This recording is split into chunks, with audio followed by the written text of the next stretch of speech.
Bismillahirrahmanirrahim. Assalamualaikum warahmatullahi wabarakatuh. Alhamdulillahirabbil alamin. Pada kesempatan yang baik ini kita masih bisa bertemu kembali untuk melaksanakan KBM Sejarah secara daring.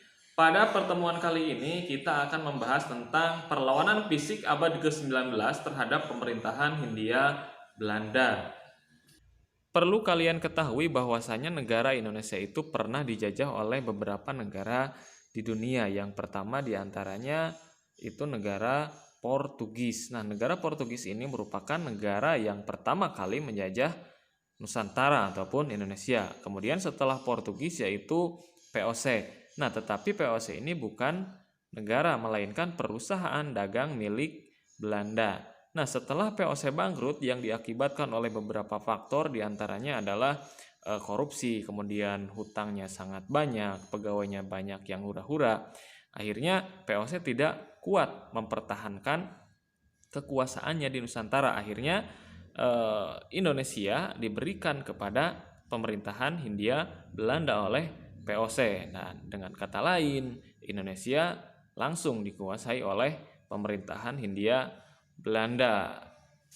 Setelah Belanda berkuasa di Indonesia, dominasi Inggris mulai masuk dan pada akhirnya pemerintah Belanda tidak dapat mempertahankan kekuasaannya di Nusantara. Karena apa? Karena ada serangan dari pihak Inggris yang pada akhirnya Indonesia itu diberikan oleh Belanda kepada Inggris melalui kapitulasi Tuntang. Namun kekuasaan Inggris di Indonesia itu tidak lama, hanya kurang lebih 5 tahun kemudian negara Indonesia diberikan kembali kepada Belanda oleh Inggris melalui Konvensi London. Setelah negara Indonesia kembali dikuasai oleh pemerintahan Hindia Belanda, pemerintah Belanda kemudian melanjutkan penjajahan yang sempat tertunda sampai pada akhirnya Jepang datang. Namun pemerintahan Hindia Belanda ini ketika Jepang datang mereka tidak bisa mempertahankan kekuasaannya di Nusantara yang pada akhirnya penjajahan Indonesia dipegang oleh Jepang pada tahun 1942 sampai dengan 1945. Cuma 3 tahun kekuasaan Jepang di Nusantara, tetapi kekuasaan Jepang ini sangat-sangat menyiksa bangsa Indonesia. Bangsa Indonesia sangat menderita dengan kedatangan orang-orang Jepang. Kita lanjutkan ke materi yang berikutnya yaitu perlawanan rakyat Maluku di bawah pimpinan Pattimura. Berdasarkan Konvensi London, daerah Maluku itu diserahkan oleh Inggris kepada Belanda, tetapi kedatangan Belanda ini kembali mendapatkan perlawanan dari rakyat Maluku diantaranya di bawah pimpinan Pattimura. Perlawanan rakyat Maluku ini disebabkan oleh beberapa faktor, diantaranya yang pertama ada penindasan dan pemerasan bangsa Belanda terhadap penduduk Maluku sejak zaman VOC. Kemudian ketidakpuasan rakyat terhadap peraturan gubernur yang mewajibkan rakyat menyediakan perahu bagi pemerintah Belanda. Kemudian juga ada sebab khusus yang menyebabkan kemarahan rakyat ini semakin memuncak, yaitu Presiden Vandenberg menolak tuntutan rakyat untuk membayar harga perahu yang dipesan sesuai dengan harga. Sebelum rakyat melakukan penyerangan terhadap pemerintahan Hindia Belanda, rakyat ini terlebih dahulu mengadakan rapat untuk memilih siapa pemimpin mereka. Nah, kemudian hasil rapat ini memutuskan bahwa Pattimura terpilih sebagai pemimpin perlawanan. Nah, kemudian perlawanan ini dimulai dengan menyerbu benteng Duurstede di Saparua dan misi ini berhasil. Residen Vandenberg beserta keluarga dan pengawalnya terbunuh. Kemudian perlawanan ini meluas ke daerah Ambon dan pulau-pulau lainnya seperti Seram dan lain sebagainya.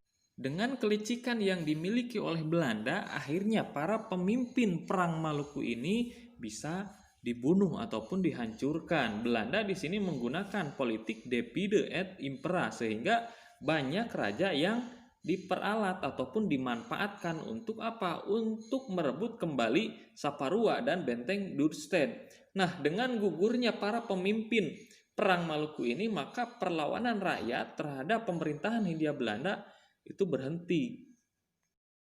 Kita lanjutkan ke materi yang berikutnya yaitu perlawanan kaum Padri.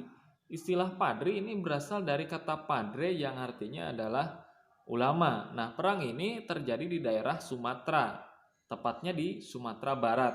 Pada awalnya perang ini merupakan perang saudara antara suku Minang, yaitu kaum adat dan kaum ulama. Kaum adat yang menggunakan pakaian hitam dengan kaum ulama yang umumnya berpakaian putih. Tetapi di sini dimanfaatkan oleh Belanda untuk ikut campur dalam perang tersebut. Nah, tujuan Belanda ikut campur dalam perang Padri tersebut tidak lain adalah untuk bisa menguasai Sumatera Barat tentunya.